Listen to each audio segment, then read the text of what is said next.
Good evening, witches, wizards, and house elves. On this Friday, I find myself pondering the new HBO Harry Potter series, as per usual. When am I not pondering that show? It lives rent-free in my mind. Anyways, it got me thinking about season 1. It seems to me that there will be 8 episodes in the first season, each one around an hour. Now, personally, I think I'm happy with that. This is 8 hours of screen time. Film 1 was 2.5 hours roughly, so this means that we will get roughly 3 times the screen time to dedicate to book 1 versus what we got in the first film. Happy days. For me, that's more than enough time for a proper book-accurate season. Because when it comes to film 1, they did miss stuff out, but they didn't actually miss that much out of the first film. Let's go through some of the subplots and storylines that they did miss. So, they missed out the full story of Uncle Vernon trying to escape Harry's letters inviting him to Hogwarts. We obviously saw this in the film, but it was very much reduced. In the film, we just saw them appear at this place by the sea, or in the sea. The full story in the book was much better, and most importantly, it was funnier. Now, this is a crucial point, I think. The books were actually generally very light-hearted and funny. I think maybe people that haven't read the books don't realise this.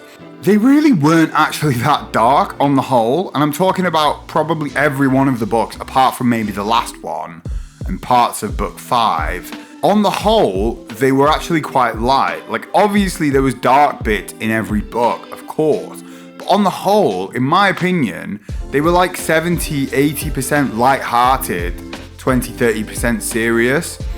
I've pulled those figures from nowhere, but that's just my opinion. The balance, for me, on the whole, even in like later books like number 6, were actually more in favour of it being light-hearted and funny than dark and serious. And for me, the films never actually achieved that tone for any of them throughout. Maybe, I think film 6 probably achieved that tone the most, but like on the whole, that light-hearted tone wasn't achieved in any of the films, especially not the first 3 films at all. Even though the first 3 books were the most light-hearted out of all the books. Anyway, so I've gone on a tangent, but the point I'm trying to make is the series would do well to properly reflect the tone of the books. And I'm thinking with more screen time, with 8 episodes, they'll have more opportunity to do that. So this scene of Vernon trying to outrun the wizards sending the letters is a perfect example of this. And there are tons of examples of this throughout the whole series.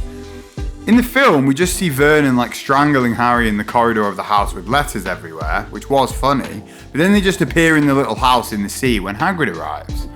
In the books, they spend like a good few days, like I think a week, driving around and staying at like little hotels all over the country because they're trying to evade whoever it is that's sending Harry his letters. Vernon is like manic and he keeps randomly changing direction as he's driving on the streets to try and lose whoever he thinks is following them.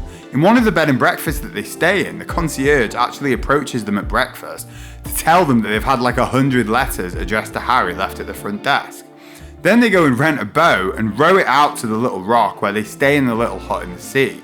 Like, none of this stuff is important to the plot in any way, but the point I'm making is it's funny, silly, and light-hearted. And it's precisely the sort of stuff that's constantly there in the books. Like, that's just one little example, but that sort of light-hearted, silly stuff is there throughout the books and pretty much always missed out of the films.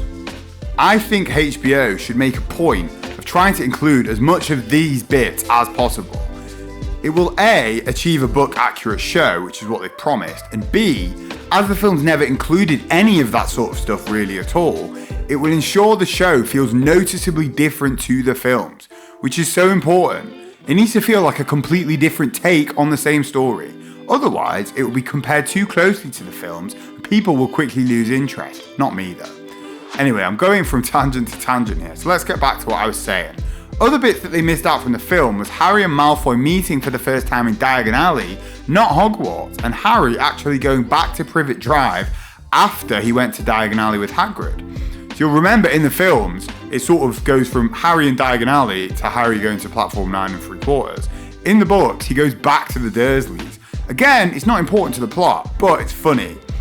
Because there's an awkward scene where they're sat in the living room and Vernon's explaining to Harry that they're going into London the next day to take Dudley to a hospital to try and get his little pig's tail removed, which is why they're able to drop Harry off at the station.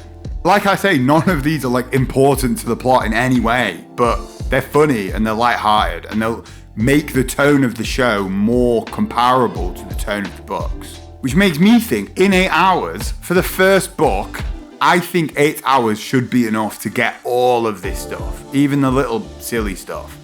At the end of the day, it is the shortest book of the 7. Other things missed out were also like, obviously, all the scenes with Peeves and Professor Binns, but there actually weren't a lot of those in the first book. But also the midnight duel scene, which was when Harry and Malfoy's rivalry peaked, and Malfoy basically challenged Harry to a duel at midnight, which Malfoy never ended up turning up to. Now, there is also the full Norbert story. Like, this, I think, is one of the biggest, or the bigger parts of the first book that were missed from the film. In the film, we see Norbert briefly, but what actually happens is Harry, Ron, and Hermione contact Charlie Weasley, Ron's brother, who helps them smuggle Norbert out of the castle. Also, the second Quidditch match of the season, which we never saw in the film.